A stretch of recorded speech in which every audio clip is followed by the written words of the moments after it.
In this video, I'll show you how to create an opening where your video is revealed like an old manuscript being uncovered. Start by opening your project in CapCut Mobile and placing your video clip at the beginning of the timeline. This animation works best when it introduces the scene slowly. Tap on the video clip to select it, then tap on Animation from the bottom toolbar. Now, switch to the In tab.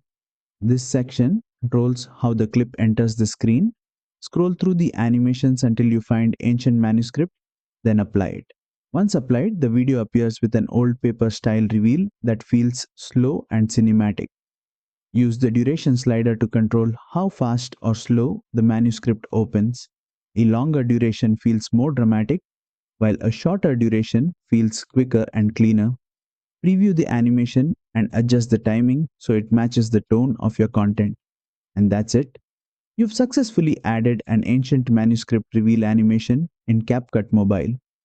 If this tutorial helped you, don't forget to like, share, and subscribe for more CapCut Mobile animation tutorials.